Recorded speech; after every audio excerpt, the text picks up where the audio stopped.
Vous avez tout pris. Maintenant, le châtiment vous attend. Ce qui est particulier dans les réunions familiales, c'est leur ressemblance avec les carambolages. On en perçoit l'approche, tout en restant impuissant à éviter le désastre inévitable. Je suis assis à la table en acajou de mes parents, observant ma femme, Amanda, qui serre discrètement la main de mon frère Derek sous la nappe en lin, et je contemple l'effondrement spectaculaire imminent de cette célébration de Thanksgiving. « Eden, peux-tu me passer la sauce, s'il te plaît ?» demande ma mère, Patricia, son intonation empreinte de cette cadence particulière réservée aux descendants décevants. À 68 ans, elle maîtrise l'art de transformer de simples demandes en accusations voilées de déficience morale. Je pousse la saucière sur la surface polie, observant les doigts impeccablement manucurés d'Amanda s'entrelacer avec l'alliance de Derek, la même alliance qu'il portait lorsqu'il a épousé Lisa 3 ans auparavant, avant qu'elle ne découvre son infidélité avec l'épouse de leur voisin et ne réclame la moitié de ses biens lors du divorce qui a suivi. Alors, Eden, commence mon père, Charles, en posant son verre à vin avec la gravité solennelle d'un coup de marteau de juge. Ta mère et moi avons longuement réfléchi à ta situation. Ma situation, je demande. Est-ce la terminologie que nous utilisons pour désigner mon refus d'extirper Derek de son dernier fiasco lié au jeu? 6 mois auparavant, il avait gaspillé $40 000 au Riverside Casino, faisant ensuite preuve de l'audace de me demander de payer son hypothèque. Suite à mon refus, invoquant un bon sens fondamental et la préservation de soi, je suis devenu le paria de la famille. De quelle situation s'agit-il, papa, je demande, disséquant ma dinde avec une précision chirurgicale. Celle où je conserve un emploi stable, où je paie mes factures à temps et où je n'ai pas de dette envers des individus qui fracturent des rotules pour gagner leur vie? Derek se tortille mal à l'aise, ses mains se retirant de celles d'Amanda. Allons, mec, ce n'est pas juste. Juste, je rétorque, mon rire imprégné de l'âcreté du café brûlé. Tu veux parler de justice? La justice impliquerait de reconnaître les 12 fois depuis l'université où je t'ai sauvé de situations désespérées. La justice impliquerait d'admettre que j'ai co-signé ton prêt commercial, ton prêt automobile et ta première hypothèque. Assez, interrompt Charles, sa voix tranchant ma tirade comme la lame d'un boucher. Cela explique précisément la raison de notre décision. La pièce sombre dans le silence, à l'exception du tic-tac métronomique de l'horloge de parquet placée dans le coin. Même Amanda cesse de faire semblant de manger, sa fourchette suspendue à mi-chemin de sa bouche. Ma fille, Sarah, 17 ans et perpétuellement mécontente du monde, lève les yeux de son téléphone pour la première fois ce soir. Mon fils, Kevin, 14 ans et socialement maladroit, manipule sa purée de pommes de terre autour de son assiette comme s'il construisait des montagnes miniatures. Nous te retirons du testament, déclare Patricia, ces mots prononcés avec la brutalité détachée de quelqu'un qui commente les conditions météorologiques. Tout sera légué à Derek à notre décès. Je pose ma fourchette, le cliquetis métallique résonnant dans le silence soudain. Je comprends. Et qu'est-ce qui a précipité cette décision? Ton égoïsme, répond Derek, enhardi maintenant par le soutien parental. Ton incapacité totale à aider les membres de ta famille dans leurs moments de besoin. Ed, je rétorque, me tournant pour le confronter directement, notant le recul prononcé de sa ligne de cheveux depuis son divorce, comment son costume coûteux ne parvient pas à dissimuler le ventre naissant d'un homme qui a cédé à ses vices. Est-ce ainsi que nous le qualifions? Parce que, de mon point de vue, cela ressemble davantage à la facilitation d'une dépendance au jeu et à la subvention d'un style de vie au-dessus de tes moyens. Amanda s'éclaircit la gorge, un son que j'ai appris à reconnaître comme son prélude à la confrontation. En fait, Eden, puisque nous sommes engagés dans cette discussion, il y a quelque chose que je dois aussi révéler. Ça y est. J'attends ce moment depuis 3 mois. Depuis que j'ai découvert l'eau de Cologne de Derek sur son foulard. Depuis que j'ai remarqué sa fréquence accrue de travail tard le mardi et le jeudi, les soirs même où Derek prétendait assister à ses séances de thérapie. Je veux divorcer, dit-elle, sa voix inébranlable et répétée. Elle a répété cette oraison, probablement dans les limites de l'appartement de Derek, probablement tout en portant beaucoup moins de vêtements. Sarah laisse tomber son téléphone. Le bruit du plastique qui frappe le bois dur résonne vivement. Kevin cesse sa construction de montagne de pommes de terre et regarde sa mère avec la perplexité aux yeux écarquillés d'un enfant qui voit son monde s'effondrer en temps réel. Maman? La voix de Sarah se brise sur cette seule syllabe. Ton père et moi, nous nous sommes éloignés, poursuit Amanda, évitant mon regard. Je crois qu'il est dans l'intérêt de tous que nous nous séparions. J'ai déjà consulté un avocat. Bien sûr, elle l'a fait. Amanda a toujours eu 3 coups d'avance dans tous les jeux auxquels nous avons joué, du choix de notre premier appartement à l'organisation de nos vacances. Elle est méthodique, calculatrice, et absolument impitoyable lorsque le désir la guide. Le fait qu'elle désire Derek, mon frère incapable, pathétique et accro au jeu, serait insultant si ce n'était pas si prévisible. Je suppose que tu vas vouloir la maison, dis-je, ma voix affichant un calme que je ne ressens pas. C'est tout à fait juste, intervient Derek, et je suis forcé d'admirer son sens du timing impeccable. Amanda et les enfants ont besoin de stabilité. Stabilité, je répète le mot comme si je goûtais quelque chose de putride émanant de l'homme qui a perdu sa maison dans une partie de poker. C'était différent. Vraiment? Je me lève, ma chaise crissant sur le parquet. Parce que, de mon point de vue, il semble que tu sois sur le point de perdre une autre maison. La mienne, cette fois. Patricia frappe la table de sa main, faisant sursauter la porcelaine. Ça suffit. C'est précisément ce genre de comportement qui a précipité notre décision. Tu es aigri, Eden. Aigri et mesquin, et incapable de donner la priorité à la famille. La famille d'abord, je fais l'écho, observant ces individus autour de la table qui partagent mon ADN mais me semblent être des étrangers. Précisément. Donc, quand Derek a besoin d'argent, c'est la famille d'abord. Quand Derek a besoin d'un endroit où vivre, c'est la famille d'abord. Quand Derek a besoin que quelqu'un se porte garant de ses prêts parce que sa cote de crédit est irrémédiablement compromise, c'est la famille d'abord. Mais quand moi j'ai besoin de soutien, quand j'ai besoin que quelqu'un me soutienne, soudainement, c'est chacun pour soi. Tu n'as jamais eu besoin d'aide, déclare Charles, son ton impliquant que c'est en quelque sorte un défaut de caractère. Tu as toujours été si indépendant. Indépendant. Une autre façon de dire qu'ils ne se sont jamais donné la peine de vérifier si j'étais en train de me noyer parce que j'étais trop fier pour demander de l'aide. Eh bien, dis-je, attrapant ma veste sur le dossier de ma chaise, je suppose que l'indépendance va s'avérer avantageuse. Où vas-tu? Demande Amanda, et pendant un bref instant, je détecte quelque chose qui ressemble à de l'inquiétude dans sa voix, ou peut-être est-ce simplement de l'agacement que je ne suive pas son scénario et que je ne parte pas faire mes valises, étant donné que j'ai apparemment jusqu'à minuit pour quitter les lieux. Papa. La voix de Kevin est faible, effrayée. C'est la première parole qu'il prononce de toute la soirée. Je regarde mon fils, cet enfant maladroit et brillant qui construit des ordinateurs pendant son temps libre et dévore des romans de science-fiction sous ses couvertures avec une lampe de poche. Dans 6 mois, il vivra avec Derek, l'appelant un papa lors de matchs de baseball et de fêtes d'anniversaire. Cette pensée me serre la poitrine. Je te reverrai bientôt, mon pote, lui dis-je, et je le pense, bien que je n'ai aucun plan précis sur la façon dont je vais tenir cette promesse. Sarah se lève si brusquement que sa chaise bascule en arrière. C'est tellement injuste, crie-t-elle, des larmes coulant sur son visage. Vous êtes tous horribles. Papa est le seul qui ne nous ment jamais.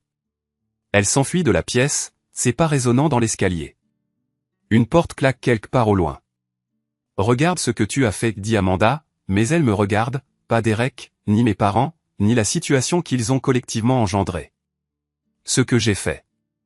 Je ris, et ce n'est pas un son agréable. Chérie, je n'ai même pas commencé. Je me dirige vers la porte d'entrée, en passant devant les portraits de famille qui ornent le couloir. La remise de diplôme de Derek. Le mariage de Derek. La promotion de Derek au poste de directeur régional avant son licenciement pour absentéisme excessif. Mes propres réalisations sont ostensiblement absentes, mais ce n'est pas nouveau. Eden, m'appelle Charles. Ne fais rien que tu ne regretteras pas. Je m'arrête, ma main sur la poignée de la porte, en regardant ce tableau de dysfonctionnement familial. Amanda a déjà rapproché sa chaise de celle de Derek. Kevin fixe son assiette comme si elle contenait les réponses aux énigmes de la vie. Patricia se sert un autre verre de vin. La seule chose que je regrette, dis-je, c'est de ne pas avoir anticipé ça plus tôt. Je sors dans l'air glacial de novembre, récupérant mon téléphone en me dirigeant vers ma voiture. Au moment où j'atteins le bout de leur allée, j'ai passé 17 appels téléphoniques et envoyé 43 messages textes.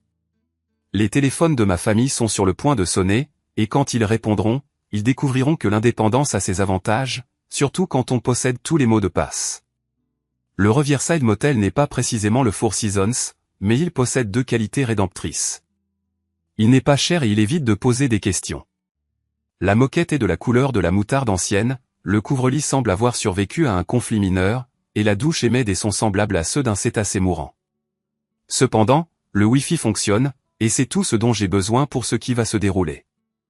Je suis assis sur le lit, mon ordinateur portable ouvert, entouré de documents, de relevés bancaires et de paperasse juridique. L'ironie ne m'échappe pas.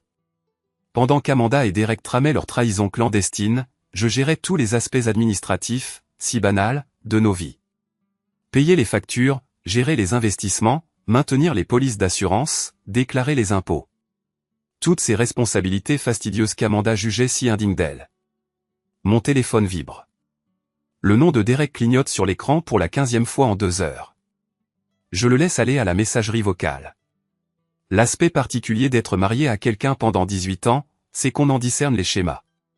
Le schéma d'Amanda était simple. Elle désirait les avantages de l'âge adulte sans aucune des responsabilités qui l'accompagnent. Elle désirait la résidence opulente, la cote de crédit favorable, la sécurité financière. Cependant, elle n'avait aucune envie de comprendre les subtilités de sa création. Alors, j'ai fabriqué la saucisse. J'ai tout géré, ce qui signifie que tout est enregistré à mon nom. La maison, mon nom sur l'acte de propriété. Parce que la cote de crédit d'Amanda avait été anéantie quand nous nous sommes mariés, à cause de certaines décisions financières créatives durant ses années universitaires. Les véhicules, tous deux enregistrés à mon nom, les 2 prêts à mon nom. Les comptes bancaires, bien que techniquement conjoints, sont tous sous mon contrôle principal. Les cartes de crédit, les portefeuilles d'investissement, les fonds d'études des enfants, tout transite par moi. Amanda et Derek sont à l'aube d'une dure leçon concernant l'importance d'examiner les petits caractères. Un nouvel email apparaît sur mon ordinateur portable, un message de Janet Morrison, l'avocate spécialisée dans les divorces que j'ai consultée il y a 6 mois, lorsque mes soupçons concernant l'infidélité d'Amanda ont commencé à naître. La réponse de Janet correspond parfaitement à mes attentes. Sur la base des documents que vous avez fournis, votre position est exceptionnellement forte. L'infidélité reste un motif de divorce pour faute dans cet État, et considérant que tous les biens matrimoniaux sont principalement à votre nom, vous disposez d'un levier considérable. Nous devrions nous rencontrer dès que possible. Je ferme l'ordinateur portable et me penche en arrière contre la tête de lit, qui émet un craquement inquiétant sous mon poids. À travers les murs fins, j'entends un couple dans la pièce voisine en proie à une dispute financière. La voix de la femme était aiguë, remplie de désespoir, celle de l'homme, las et vaincu. On aurait dit un aperçu de l'avenir de Derek et Amanda.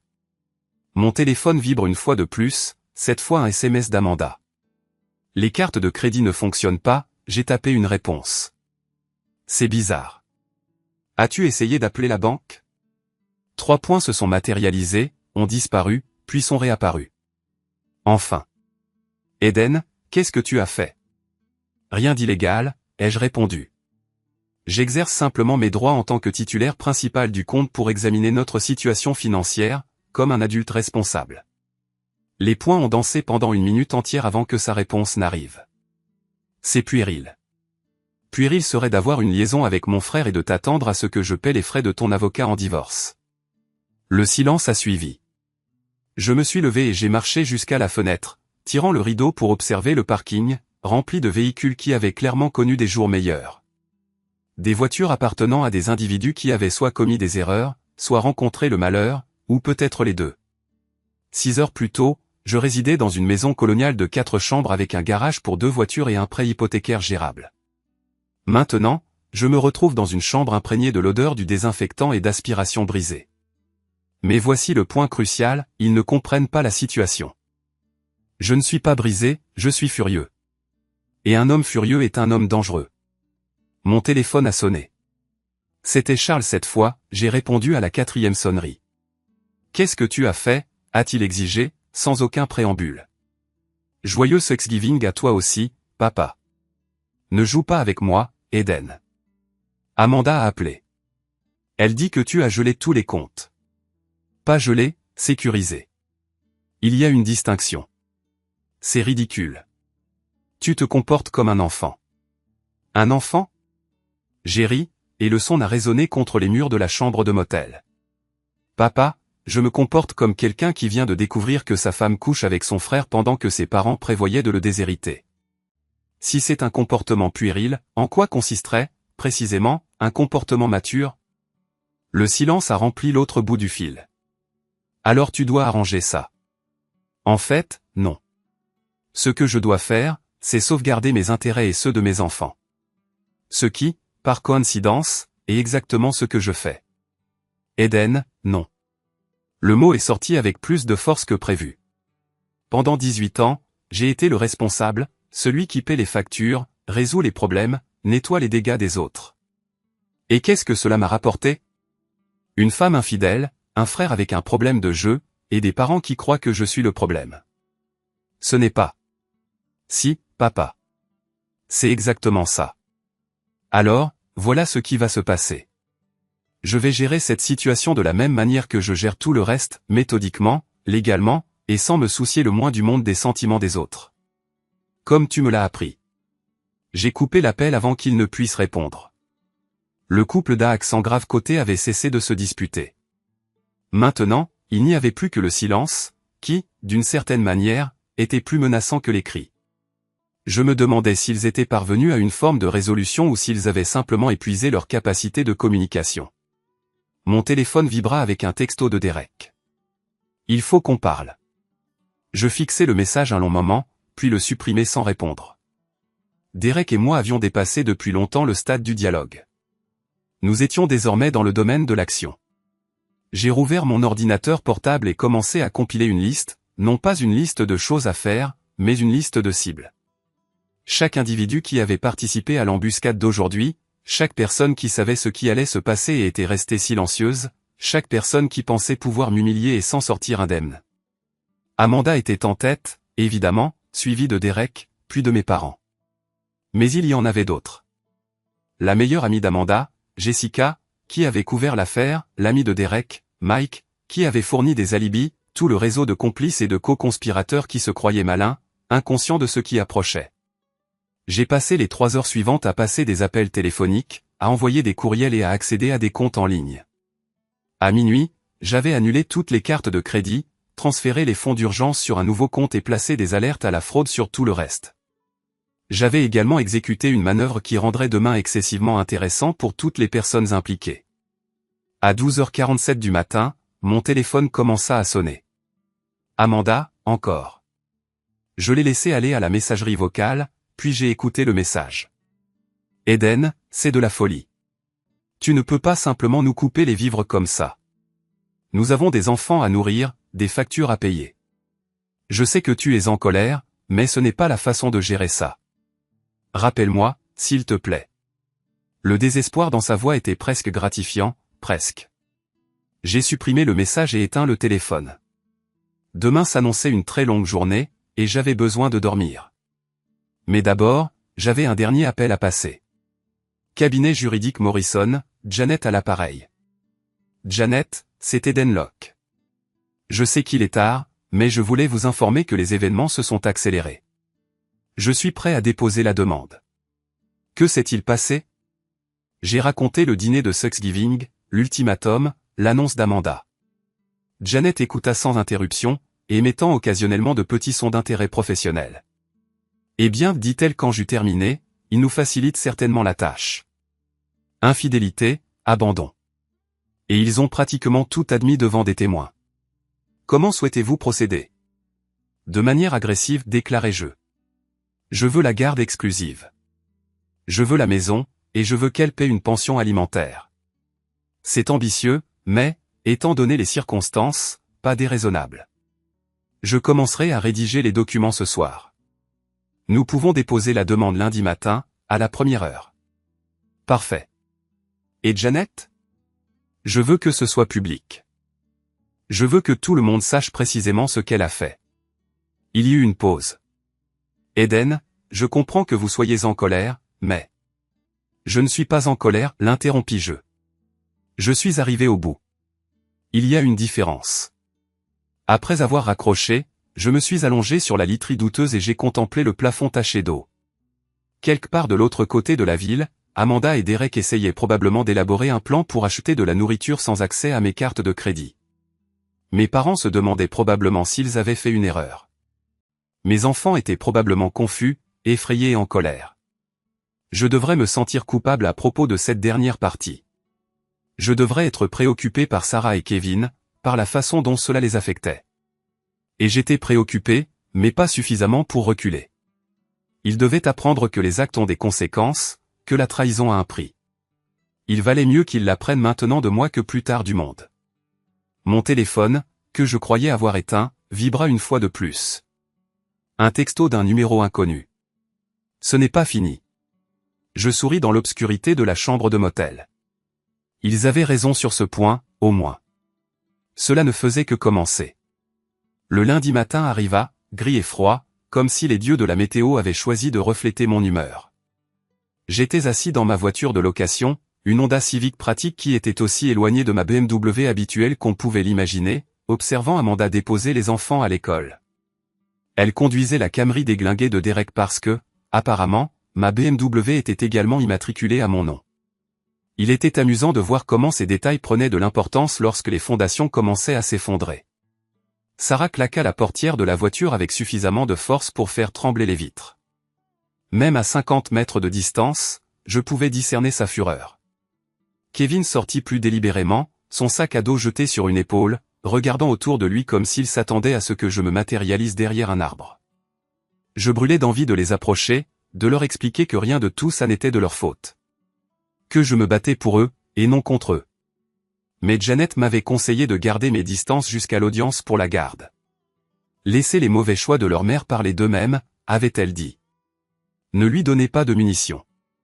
Alors je suis resté assis dans ma voiture de location à regarder mes enfants entrer à l'école, se demandant probablement pourquoi leur père avait soudainement disparu de leur vie. Mon téléphone a vibré. Un texto de Jim Patterson, mon voisin est la personne la plus proche d'un ami que j'ai dans cette situation.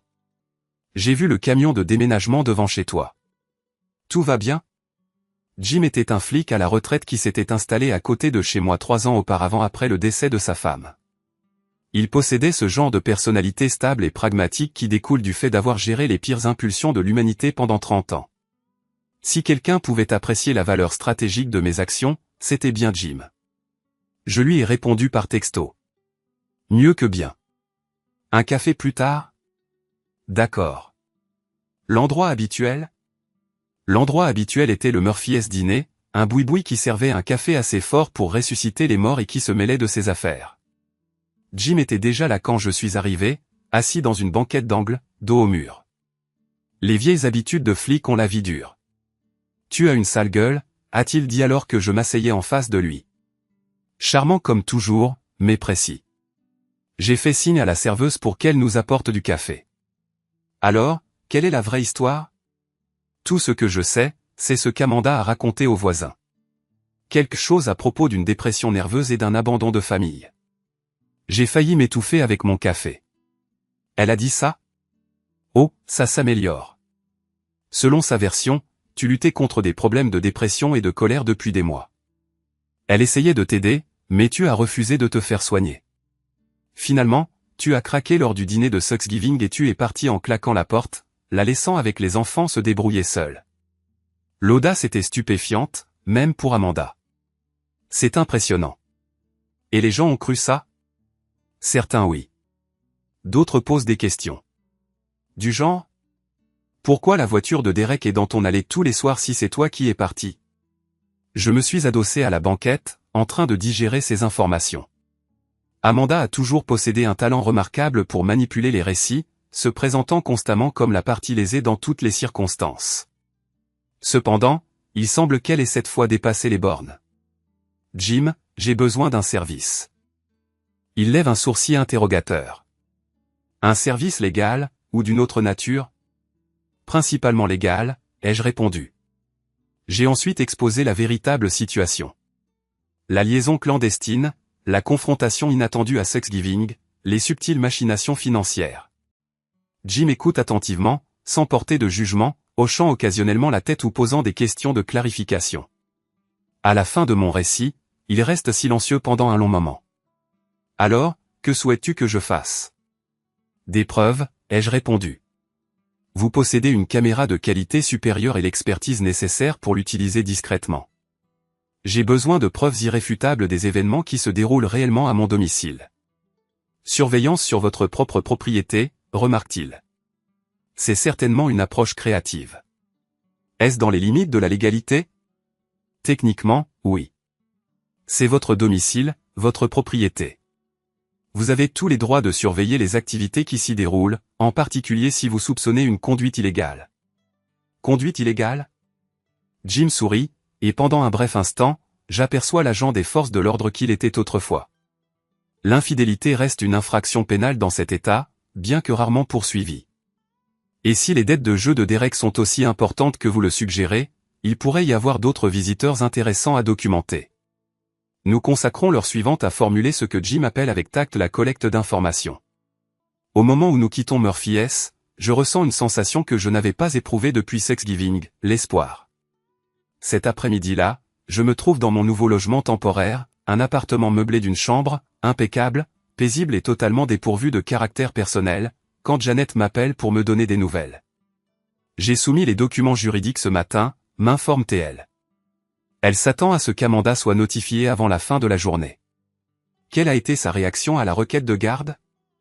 Elle n'en est pas encore au courant, répond Janet. L'huissier remettra tous les documents simultanément. Acte de divorce, requête de garde, ordonnance restrictive et requête de gel des avoirs conjoints en attendant la résolution. Ordonnance restrictive. Je m'enquière. Procédure standard dans les affaires de garde contestées, explique-t-elle. Elle empêche l'une ou l'autre partie de retirer les enfants de l'État ou de prendre des décisions importantes sans l'autorisation du tribunal. Compte tenu des menaces antérieures d'Amanda de partir, cela semblait une mesure prudente. Je perçois le bruissement de papier en arrière-plan. Il y a autre chose, Eden, ajoute-t-elle.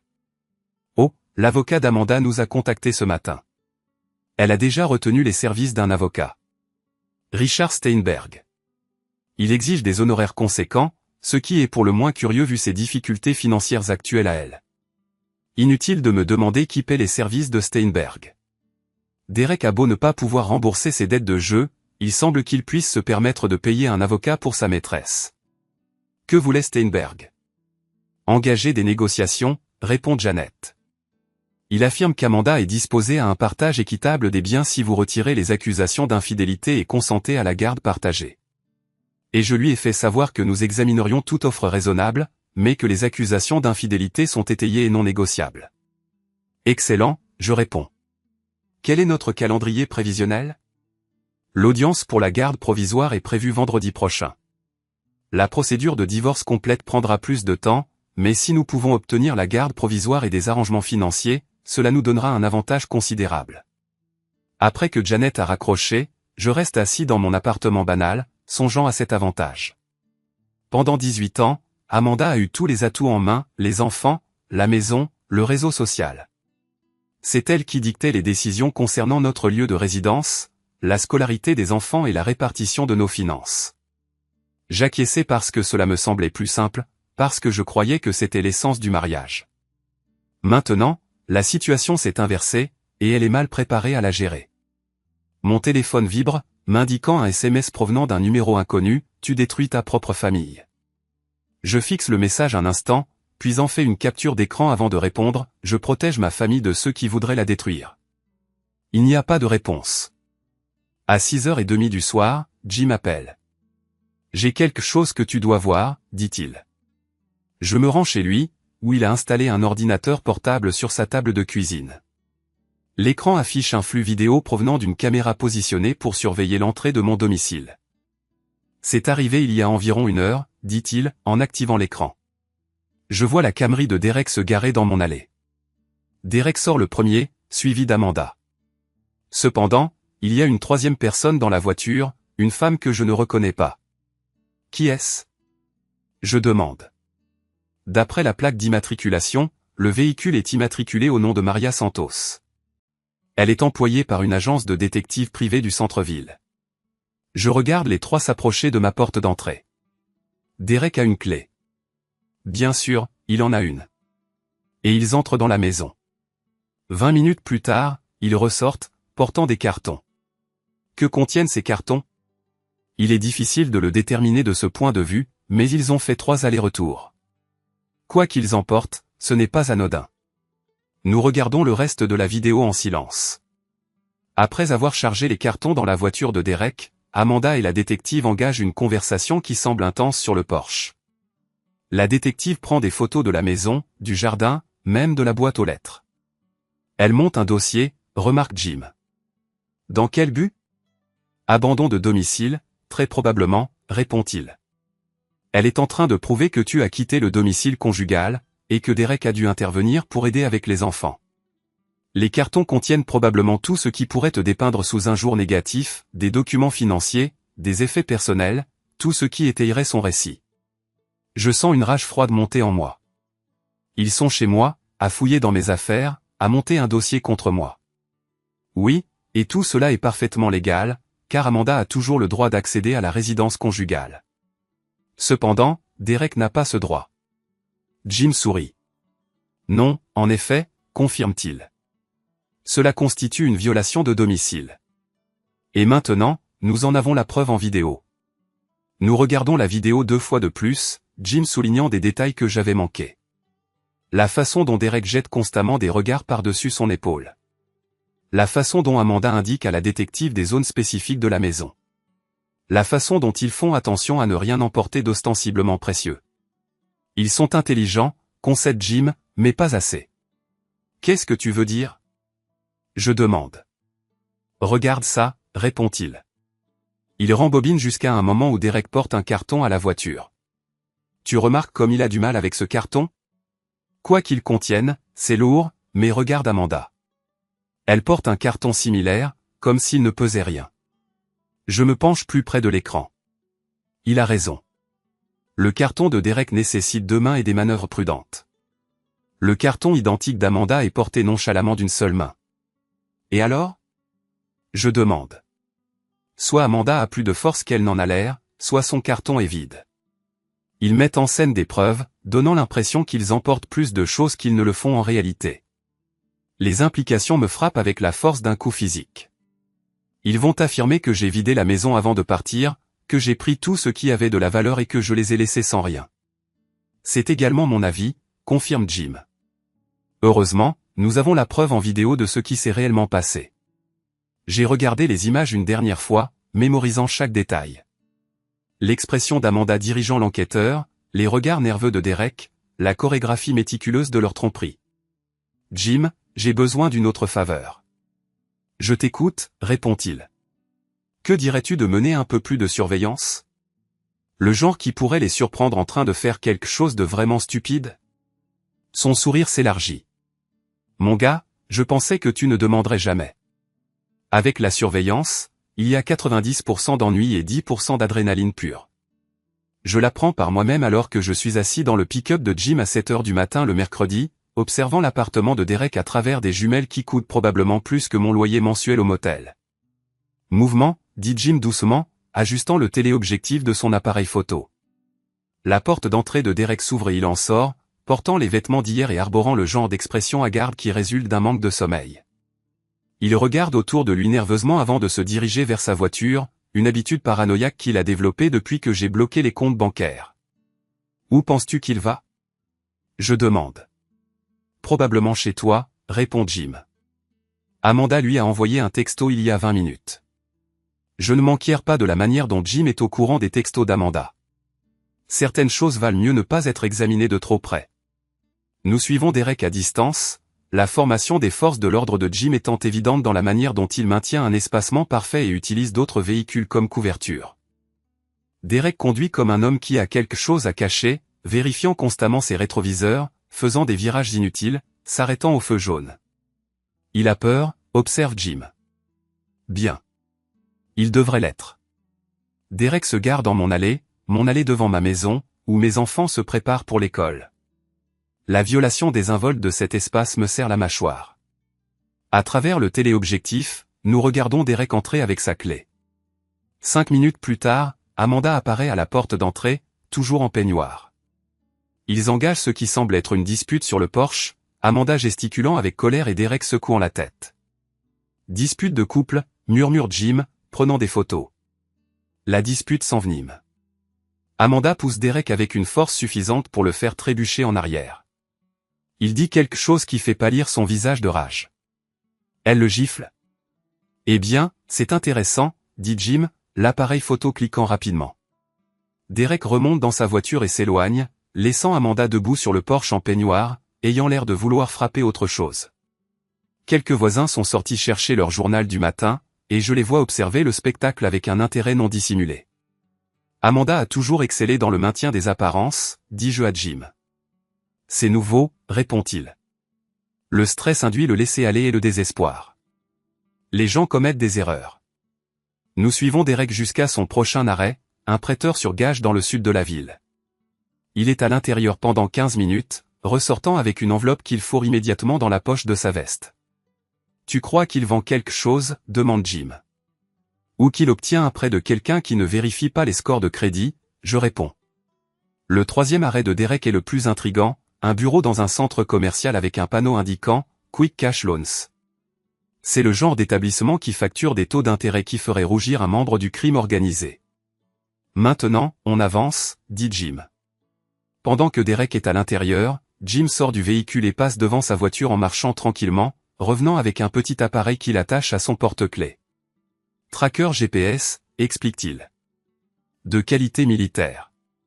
Maintenant, nous saurons où il va. » Derek sort du bureau de prêt avec un air soulagé mais tremblant. Il vérifie son téléphone, puis se rend directement au Riverside Casino. Le même endroit où il a perdu 40 000 $ 6 mois auparavant. Incroyable, murmurai-je. Il a obtenu des fonds pour s'adonner au jeu, l'obsession est une affliction redoutable, déclare Jim. Observons comment cela se déroule. Nous nous postons en face du casino et nous préparons à attendre. À travers les larges fenêtres, je distingue Derek assis à une table de blackjack, participant avec l'intensité frénétique d'un homme essayant de résoudre ses problèmes avec des cartes et la chance pure. Mon appareil cellulaire vibre, indiquant un message texte entrant d'Amanda. Les enfants demandent où tu es. Quelles informations devrais-je leur communiquer? Je contemple le message pendant une longue période, puis je réponds, transmets-leur la vérité brute, que leur mère entretient une relation intime avec leur oncle, et que leur père est impliqué dans une bataille pour la garde. 3 points de suspension apparaissent, puis disparaissent, pour finalement réapparaître. Finalement, tu ne vas pas bien. Je suis simplement honnête. Il y a une différence. Aucune reconnaissance de cette déclaration. 2 heures plus tard, Derek sort du casino, sans argent et avec des yeux cernés. Le traceur GPS indique qu'il erre dans la ville pendant 1 heure, avant de finalement retourner à son domicile. Il a tout gaspillé, observe Jim. L'argent qu'il a emprunté s'est volatilisé. Comment peux-tu l'affirmer? Langage corporel. Sa démarche, sa consultation compulsive de son téléphone. C'est un homme qui vient de comprendre qu'il est dans une situation plus précaire qu'il ne l'avait imaginé. Notre évaluation est confirmée 1 heure plus tard, lorsque la porte de l'appartement de Derek s'ouvre et que 2 individus vêtus de costumes coûteux en émergent. Ils ne ressemblent pas à des travailleurs sociaux. Des associés à lui, demande Jim innocemment. J'ai de sérieux doutes. Les individus montent dans un véhicule utilitaire sport noir aux vitres teintées et s'en vont. Derek ne sort pas de son appartement pour le reste de la journée. Le soir, je suis installé dans mon logement temporaire lorsque Jannick me contacte pour une mise à jour. L'avocate d'Amanda a déposé une contre-requête. Elle affirme qu'il t'accuse d'avoir abandonné le foyer familial et de les soumettre actuellement à des mauvais traitements par procuration. Par procuration? Il possède des preuves photographiques de toi et d'un individu non identifié surveillant la résidence familiale. Je tourne mon regard vers la fenêtre, observant le camion de Jim garé sur le parking. Comment ont-ils eu connaissance de l'implication de Jim? Excellente question. Soit ils vous ont repéré, soit ils mènent leur propre opération de surveillance. Les implications sont inquiétantes. Amanda a toujours été méticuleuse, cependant, engager un détective privé suggère un degré de préméditation qui dépasse la simple infidélité. Quelle est notre riposte? Nous nous en tenons aux faits vérifiables. Tu as tout à fait le droit de surveiller tes biens personnels, surtout compte tenu des craintes fondées concernant les dettes de jeu de Derek, qui pourraient potentiellement mettre les enfants en danger. En parlant de ça, j'ai des informations supplémentaires concernant ses obligations financières. J'informe Janet des virées de Derek au prêteur sur gage, à l'organisme de crédit, ainsi qu'au casino et des individus en costume. Elle écoute avec une attention professionnelle. C'est avantageux, déclare-t-elle à la fin de mon récit. Si nous pouvons prouver que les penchants de Derek pour le jeu s'aggravent et qu'il a potentiellement mis tes enfants en contact avec des éléments criminels, cela renforcera considérablement notre procédure de divorce et de garde. Comment prouver tout ça? Laisse-moi faire. J'ai des contacts au sein des forces de l'ordre qui peuvent mener des enquêtes sur les antécédents des fréquentations récentes de Derek. Après que Janet a mis fin à la communication téléphonique, je reste assis dans mon appartement, songeant à l'escalade. Chaque manœuvre que j'exécute suscite une contre-manœuvre correspondante d'Amanda et Derek. Chaque preuve que je produis, ils s'efforcent de la contrer avec leurs propres preuves. On dirait une partie d'échecs où l'enjeu est l'avenir de mes enfants. Mon téléphone vibre, signalant un SMS de Jim. Tu dois voir ça immédiatement. Je me rends chez Jim, où il a configuré plusieurs écrans affichant différentes perspectives de caméras de mon quartier. Sur l'écran principal, je distingue la voiture de Derek garée à nouveau dans mon allée. Cependant, cette fois, il y a 2 véhicules supplémentaires, une camionnette sans fenêtre et un autre véhicule utilitaire sport. Combien y a-t-il de personnes à l'intérieur, je demande. Au moins 6. Ils sont à l'intérieur depuis 2 heures. Sur l'écran, j'observe des individus inconnus parcourir ma maison, transportant des conteneurs et des appareils. On dirait qu'on assiste à un cambriolage au ralenti. Quels objets sont-ils en train de prendre? Tout. Meubles, appareils électroniques, effets personnels. Ils vident les lieux. La rage qui s'est accumulée pendant plusieurs jours atteint enfin son apogée. Ils ne peuvent pas faire ça. C'est ma maison. Techniquement, c'est la résidence conjugale, et Amanda a une autorisation légale. Mais Derek et ses associés, c'est une violation de domicile. Pouvons-nous les en empêcher? L'expression de Jim est prédatrice. Mon ami, j'espérais que tu poserais cette question. Il sort son téléphone et compose le 112. Oui, je voudrais signaler un cambriolage en cours. 20 minutes plus tard, 3 voitures de patrouille arrivent à ma résidence, sirène hurlante. La camionnette et le véhicule utilitaire sport disparaissent par la ruelle arrière, cependant, la voiture de Derek reste garée dans l'allée lorsque les policiers frappent à la porte d'entrée. Nous observons, à travers le téléobjectif, Amanda répondre à la porte en peignoir, s'efforçant visiblement de projeter l'image d'une propriétaire innocente. Les policiers sont courtois mais insistants, posant des questions et consignant des observations. Derek apparaît dans l'encadrement de la porte, et je le vois essayer d'expliquer sa présence aux agents.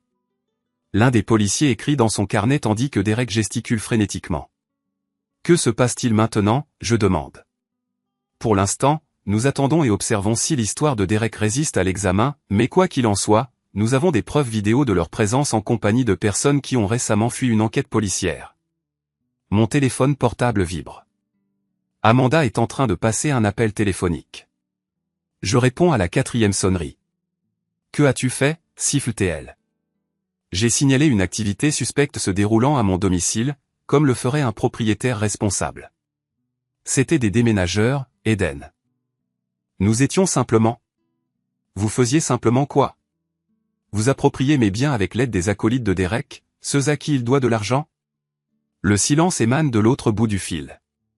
Voilà ce qui va se passer, Amanda, tu es obligée de remettre tout exactement comme c'était, tu es obligée de remplacer les serrures et de me donner l'unique clé, et tu es obligée d'expliquer aux enfants pourquoi des inconnus fouillaient dans les affaires de leur père.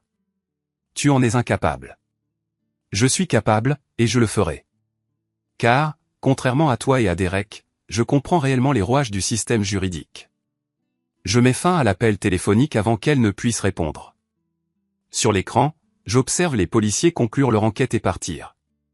La voiture de Derek est toujours garée dans l'allée, mais il existe désormais un rapport de police documentant sa présence lors d'un cambriolage suspecté. Tu crois que ce sera suffisant? Demande Jim. C'est un début, mais ils ne sont pas du genre à céder facilement. Excellent, dit Jim, examinant son appareil photo. Je commençais à m'ennuyer à surveiller les écrans, à observer ta maison comme si c'était une scène de crime. Je réalise que nous avons franchi une limite. Il ne s'agit plus seulement d'un divorce et d'une garde, il s'agit de survie, la mienne, celle de mes enfants, et de ce qui reste de l'existence que je croyais construire. Amanda et Derek voulaient un conflit, ils vont en avoir un. Le vendredi matin se lève avec cette clarté aiguë qui rend tout plus net, plus défini. Je me tiens devant le tribunal du comté, vêtu de mon costume le plus présentable, le bleu marine dont Amanda disait toujours qu'il me donnait l'air d'un croque-mort, observant des professionnels du droit et des plaideurs monter l'escalier de pierre comme des soldats avançant au combat. Janet me rejoint au point de contrôle de sécurité, portant une mallette qui semble assez lourde pour contenir de vraies munitions. « Prêt pour ça ?» demande-t-elle. Aussi prêt qu'on peut l'être à voir son existence disséquée en public. Souviens-toi de notre discussion précédente, laisse-moi mener le débat, sauf si le juge t'adresse directement une question, et quoi qu'il arrive, abstiens-toi de réagir visiblement à tout ce qu'Amanda ou son avocat diront. La salle d'audience est plus petite que je ne l'imaginais, avec des boiseries qui ont connu des décennies plus glorieuses et un éclairage fluorescent qui donne à chacun un teint légèrement jaunâtre. Amanda est déjà assise à la table du demandeur avec Richard Steinberg, son avocat. Elle porte une robe noire conservatrice et un maquillage minimal, la tenue de la veuve éplorée. L'absence de Derek est frappante, ce qui est intrigant, soit Steinberg lui a conseillé de ne pas venir, soit il est confronté à des problèmes plus urgents avec ses nouveaux créanciers. La juge Patricia Hoffman entre, et nous nous levons tous. C'est une femme d'une 60aine d'années, aux cheveux gris acier et avec ce genre d'expression implacable qui suggère qu'elle a été témoin de toutes les permutations de la folie humaine et qu'elle n'est impressionnée par aucune d'entre elles. « Asseyez-vous, dit-elle, s'installant derrière le banc avec l'efficacité d'une personne qui a 3 autres affaires prévues après celle-ci. Il s'agit d'une audience pour la garde temporaire et la pension alimentaire dans l'affaire Locke contre Locke. Maître Steinberg, vous pouvez procéder. Steinberg se lève et se lance dans ce qui ne peut être qualifié que de performance.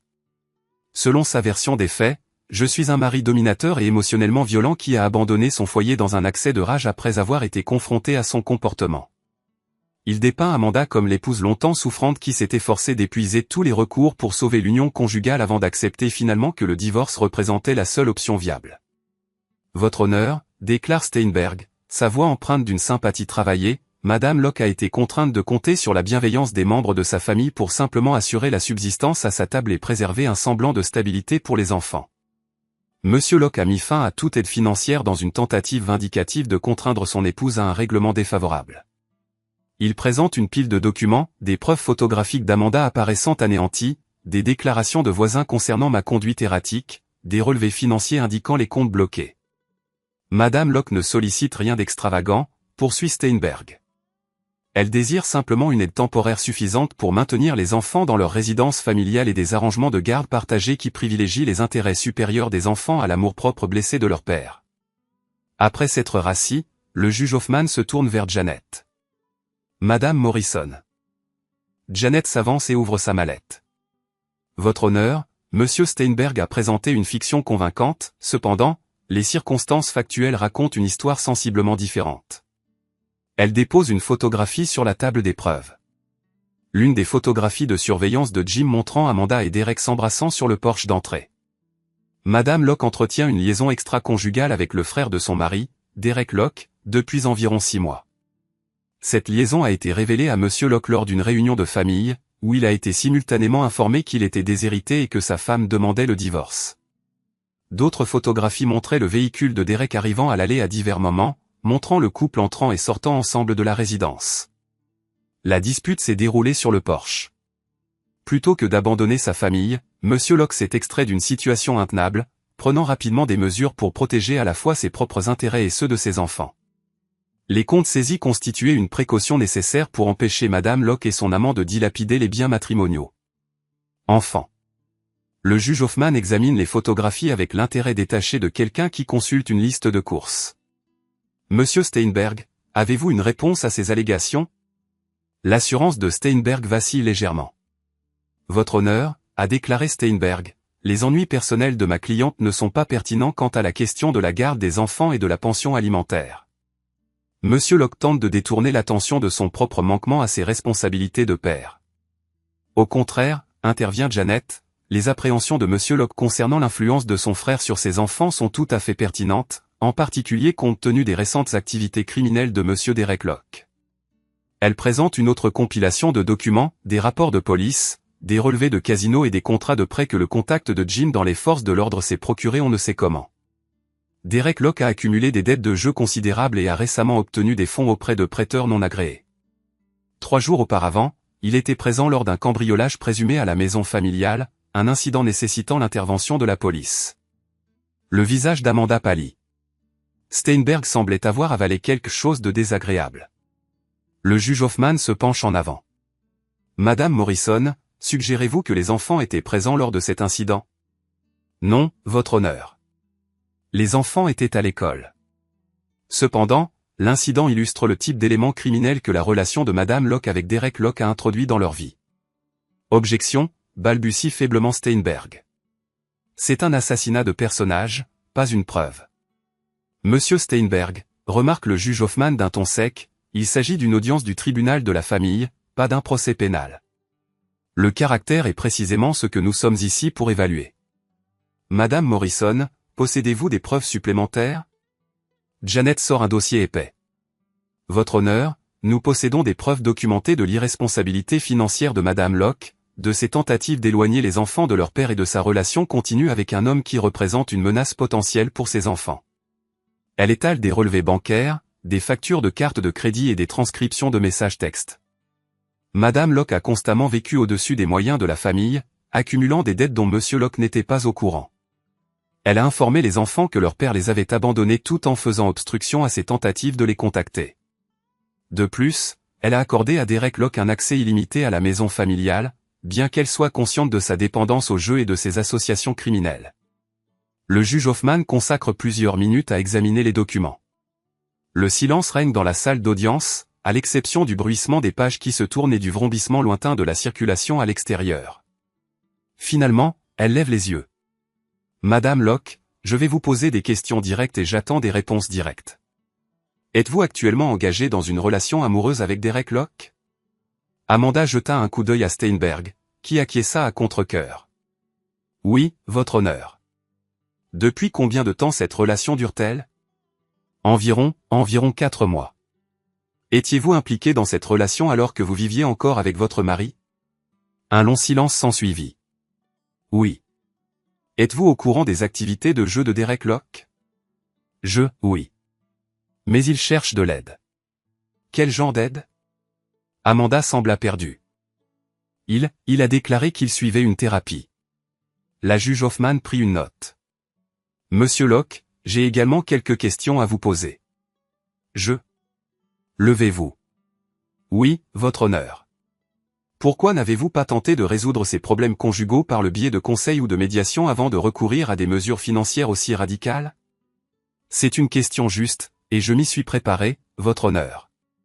J'ai découvert cette liaison 6 mois auparavant, mais j'ai choisi de ne pas la confronter immédiatement, espérant qu'elle cesserait d'elle-même.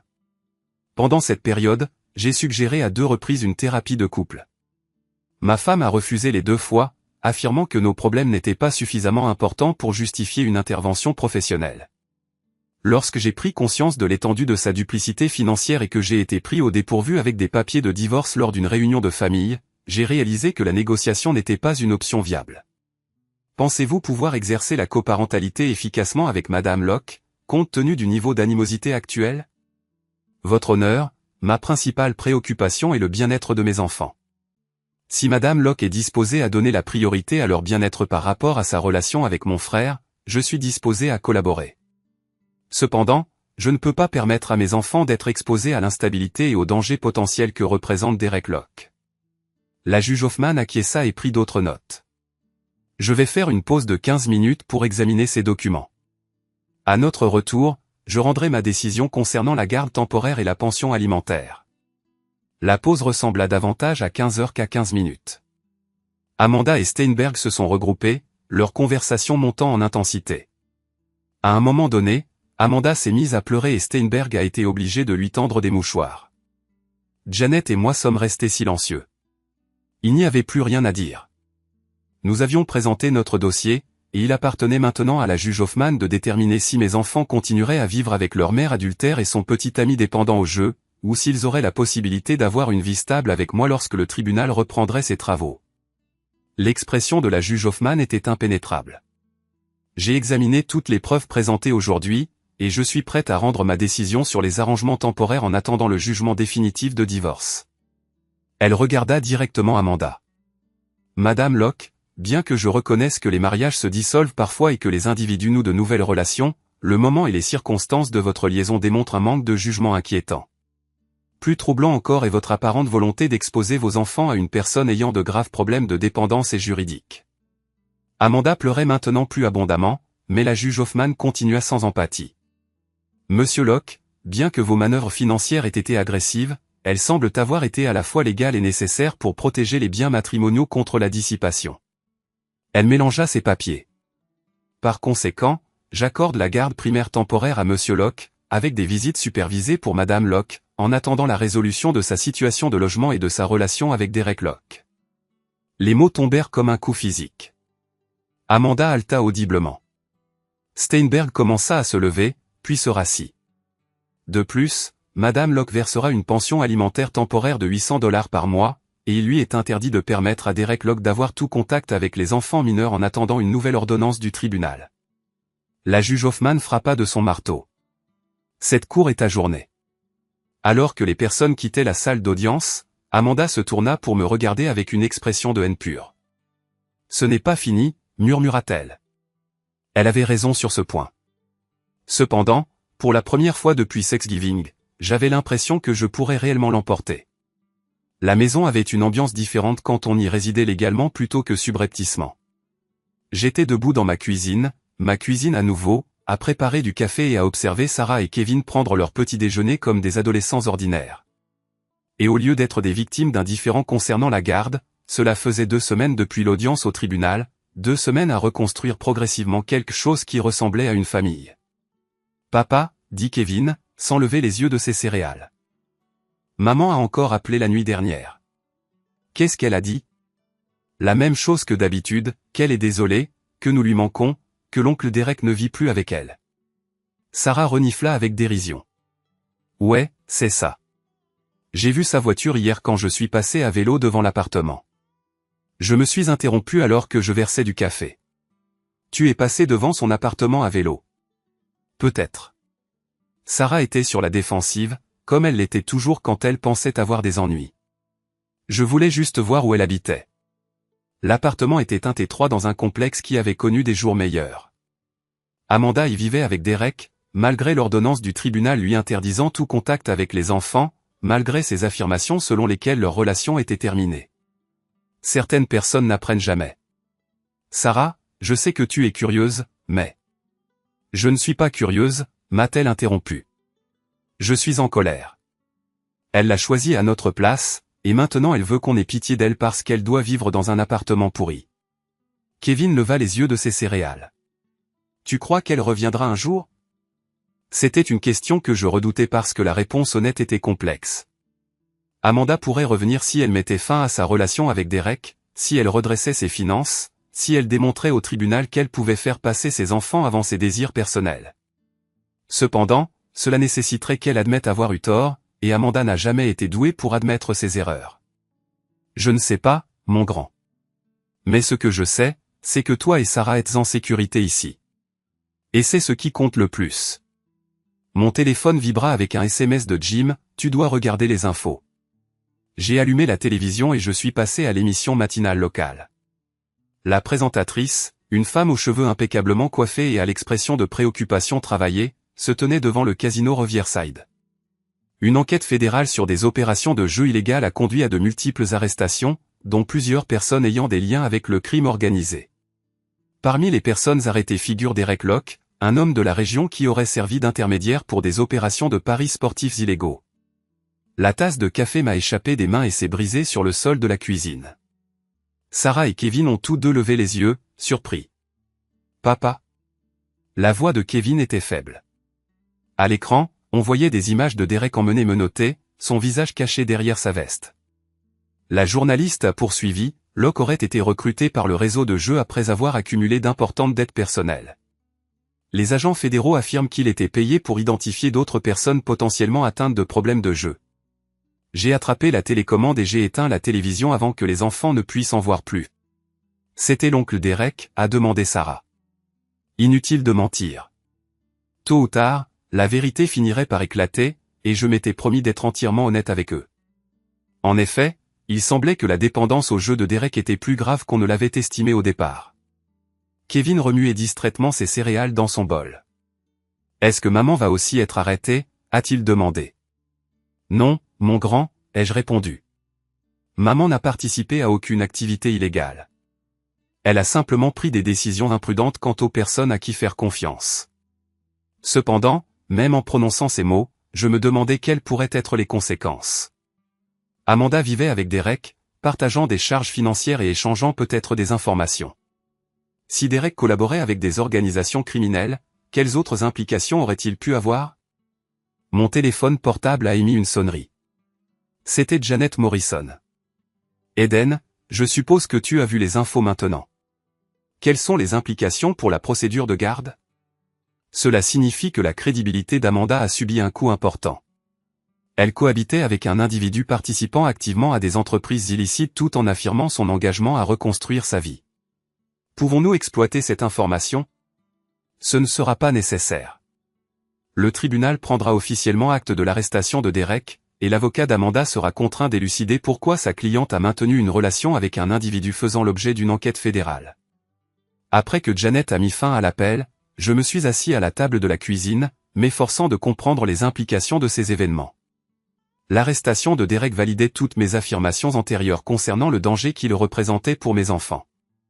Néanmoins, cela signifiait également qu'Amanda était désormais complètement isolée. Privée de Derek, sans soutien familial et sans moyens financiers.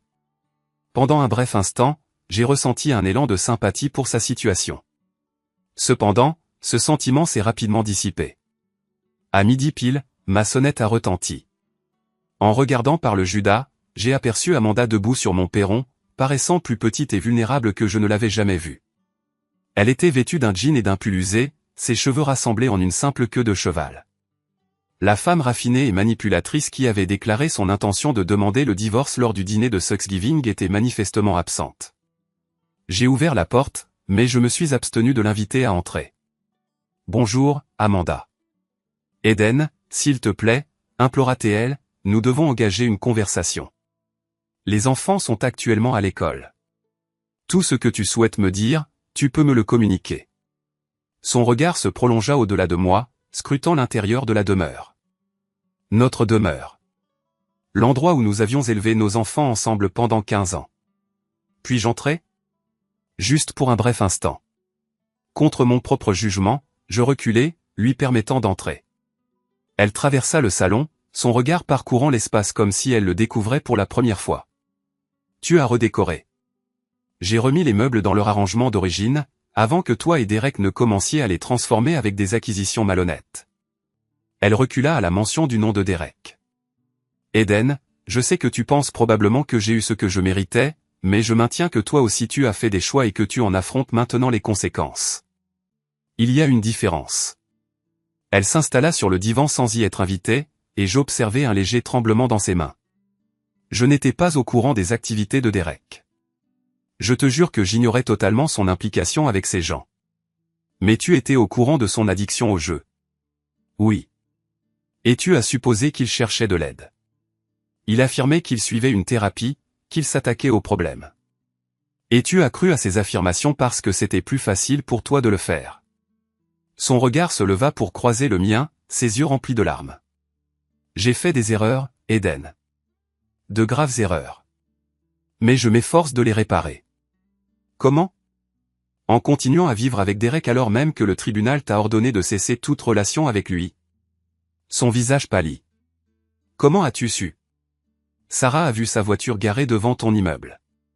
Tu pensais vraiment pouvoir le cacher indéfiniment? Amanda cacha son visage dans ses mains. Il n'avait nulle part où aller. Son appartement était. Il y avait des gens qui le recherchaient. Des gens dangereux.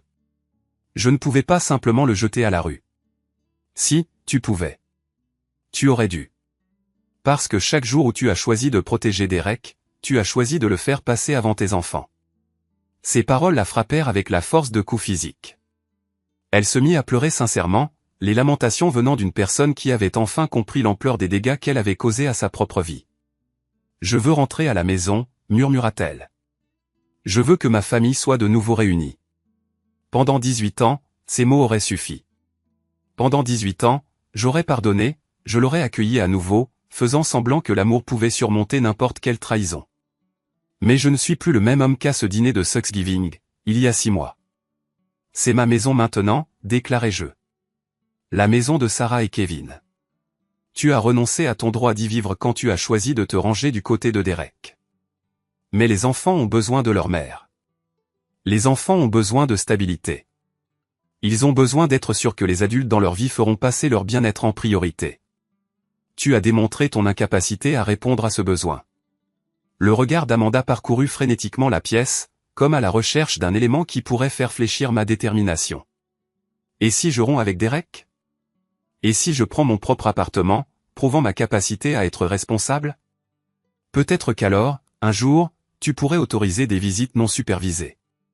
Peut-être pourras-tu reconstruire une relation avec Sarah et Kevin. Mais tu ne vivras plus jamais dans cette maison, et nous ne reformerons plus jamais une famille. Le caractère définitif de mes paroles sembla briser quelque chose en elle. Elle se leva brusquement, essuyant ses yeux avec le dos de sa main. « Tu as changé, dit-elle. Tu étais autrefois quelqu'un de bon. J'étais autrefois quelqu'un de naïf. Il y a une différence. » Elle se dirigea vers la porte d'entrée, puis se retourna une dernière fois. « Les enfants finiront par me pardonner. Ils comprendront que j'ai fait des erreurs, mais que mon amour pour eux est toujours là. Peut-être. Mais ils comprendront aussi que l'amour seul ne suffit pas sans des actes qui le confirment. Et ils se souviendront de qui était là pour eux quand c'était le plus important. » Après son départ, je restai dans mon salon, scrutant les photos de famille qui ornaient la cheminée. Des images d'anniversaires de naissance et de voyage, de matins de Noël et de pièces de théâtre scolaire. Une chronique visuelle d'une famille qui n'existe plus. Mais peut-être que cette affirmation n'est pas tout à fait vraie. Peut-être que l'essence de la famille ne réside pas uniquement dans les individus qui partagent votre acide désoxyribonucléique ou votre lignée historique. Peut-être concerne-t-elle les individus qui offrent leur présence lorsque l'adversité frappe, qui aident à la reconstruction lorsque l'édifice s'écroule. Des individus comme Jim, qui a consacré des mois à documenter la vérité alors que la plupart se contentaient d'embrasser les mensonges. Des individus comme Janet, qui a plaidé pour mes enfants lorsque leur propre géniteur a refusé de le faire. Des individus comme Sarah et Kevin, qui réapprennent à faire confiance, malgré les tribulations qu'ils ont endurées. Mon téléphone portable a émis un bourdonnement, signalant la réception d'un message texte de Sarah. « Papa, est-ce que Kevin et moi pouvons inviter des amis à dîner vendredi? J'aimerais préparer le repas. » J'ai répondu par SMS. « Bien sûr. Quelle création culinaire prépares-tu? » Spaghettis et boulettes de viande. Kevin aide à la sauce. J'ai souri, mon regard embrassant la résidence qui commençait peu à peu à évoquer à nouveau un sentiment de foyer. De l'extérieur, je pouvais observer Jim se livrer à des activités horticoles dans son jardinet, vraisemblablement en train de positionner une autre caméra pour surveiller une menace naissante. Cet individu aborde la sécurité avec le plus grand sérieux, une qualité que j'apprécie au-delà de sa compréhension. L'appréhension de Derek fera les gros titres pendant une brève période, puis s'estompera dans le brouhaha ambiant des malheurs des autres. Amanda finira par trouver un moyen de reconstruire son existence, qu'elle obtienne ou non l'absolution de ses enfants. Mes parents continueront à vivre dans leur opulente demeure, vraisemblablement en se demandant comment leur fils préféré a fini en prison fédérale. Cependant, Sarah et Kevin grandiront avec la conscience que leur père s'est battu pour eux quand c'était de la plus haute importance. Ils comprendront que parfois, la ligne de conduite moralement juste est aussi la plus ardue. Et peut-être, si je suis extrêmement chanceux, ils se souviendront que l'affection transcende le simple sentiment, c'est une décision délibérée que l'on prend chaque jour. La sonnette a retenti de nouveau. Cette fois, c'était Jim, portant une bouteille de bière et affichant le visage satisfait d'un individu qui venait d'être témoin du triomphe de la justice. « Je me suis dit que tu pourrais avoir envie de célébrer, a-t-il remarqué, en levant la boisson. »« Célébrer quoi ?» Derek encourt une peine de 5 à 7 ans dans le système correctionnel fédéral. Amanda a été expulsée de son appartement pour violation des clauses du bail, et ton ancien beau-père t'a contacté à 3 reprises, se renseignant pour savoir si tu envisagerais de leur permettre de réintégrer la vie des enfants. J'ai accepté la bière et dévissé le bouchon. Que as-tu dit à mon beau-père? Je lui ai conseillé de te contacter directement, mais j'ai peut-être fait allusion à ton manque d'enthousiasme pour les individus qui offrent leur présence uniquement lorsque cela leur est avantageux. Nous nous sommes assis sur la véranda, buvant la bière et observant le quartier vaquer à ses occupations quotidiennes. Des gens ordinaires menant des existences ordinaires, aux prises avec des problèmes ordinaires. C'est un luxe que je commence seulement à apprécier à nouveau. Alors, Quelle est la prochaine étape, a demandé Jim. Ensuite, je vais chercher mes enfants à l'école. Nous partageons un repas ensemble, nous les aidons avec leurs devoirs, et nous regardons un film. Des activités familiales normales. Normal sonne idéal. Alors que le soleil se couchait derrière l'étendue arborée, j'ai repensé à l'individu que j'étais il y a à peine 6 mois. Celui qui acceptait de maintenir l'harmonie, qui préservait l'équanimité à tout prix, qui épousait la conviction qu'incarner le rôle d'un mari et d'un père de famille louable impliquait de s'abstenir de toute forme de représailles. Cet individu a disparu, remplacé par quelqu'un de plus endurci mais plus authentique. Quelqu'un qui comprend que parfois, il faut tout détruire avant de pouvoir reconstruire correctement. La déclaration d'Amanda contenait un élément de vérité. J'ai subi une transformation. Cependant, son évaluation de ma bonté était erronée. Ma nature bienveillante persiste, bien que maintenant circonscrite par des limites. Mon affection pour ma famille perdure, mais je comprends maintenant que l'affection dépourvue de force ne sert qu'à la valider. Et j'ai assimilé la leçon selon laquelle parfois, quand on est relégué dans un coin, la seule voie de sortie consiste à riposter avec le double de la force. Le plus faible ne succombe pas invariablement à la défaite. Parfois, lorsque tout est en jeu, le plus faible est celui qui riposte. Et parfois, cette riposte constitue précisément ce dont toutes les parties avaient besoin depuis le début. Altså, jeg får jo... Var det ikke det, der hedder på Soda? Jeg er jo i gang med 100% spillet. Jeg sidder ikke og spiller på Peaceful. Jeg skal finde en axolotl. Ej, vi skal ikke have træhus, skal vi da? Men hvad skal ikke engang fiske jo også? Det skal være sådan noget pæn sten, men det er ret besværligt at lave. Der er 4 mobs på et skud. Ja, men det er med den der crossbow. Det er fuldt lort. Det gør det bare overhovedet ikke. Jamen, det er på hard Soda. Er de der Striders med til Overworld? Nej, det tror jeg da ikke. Skulle man ikke bare ride på den dernede? Er det ikke en gas, der skal med? Nej, det er også det, er det ikke engang. Fuck, hvor er det lort. Det er fucking langt i lava. Det er ret nemt. Jamen, det er det ikke, Benja, fordi folk de sover hele tiden. Så der kommer ikke til at spawn phantoms på noget tidspunkt. Eller vent, jeg kan vel bare lade være at sove nu? Jo. Okay, fint nok, fint nok. Så er det fint.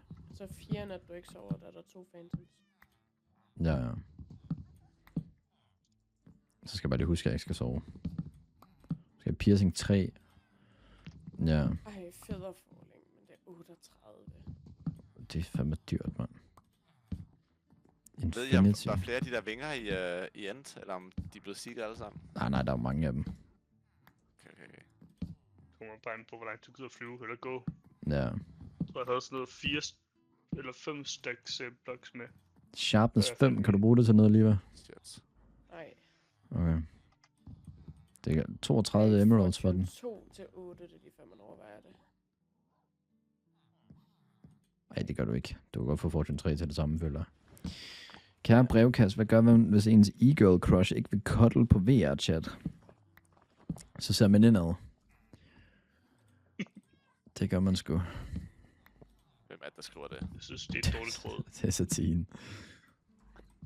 Det var et helt ægte problem med noget. Jamen, det er Freja Guld, han har spurgt jo. Ja. Og Freja Guld har fuldt travlt med at sidde og flirte med... Så havde jeg også været ked af det. Så er det endnu mere reelt jo, altså. Ja, okay. Jeg havde også været ked af det, hvis Freja Guld ikke gad i at gøre det. Power 4 til 18 lige, hvad kan du bruge det?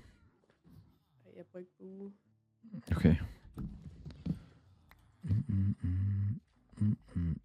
Jeg har lige sat min respawn point på den der villagers bed, by the way, ved en fejl.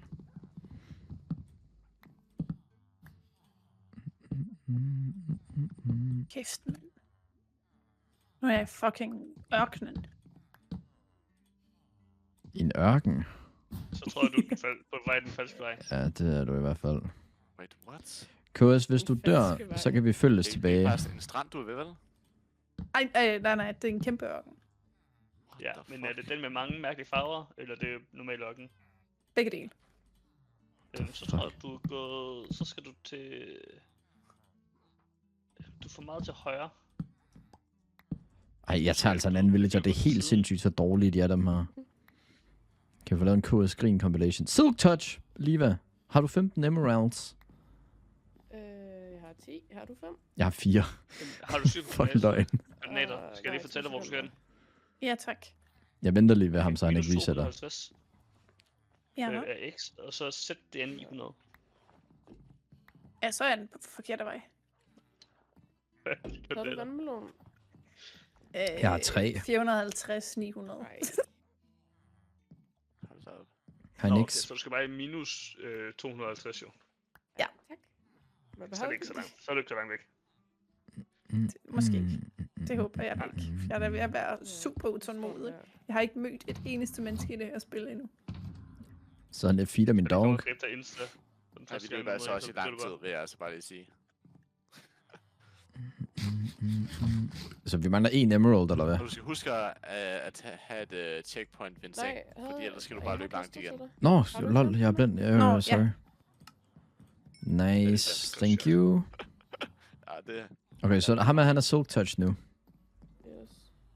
Jeg har Øh, ikke flere electrons. det kan du bare lave. Jeg har 13 bøger, du kan få. Og lave Dem er ikke noget til at lave.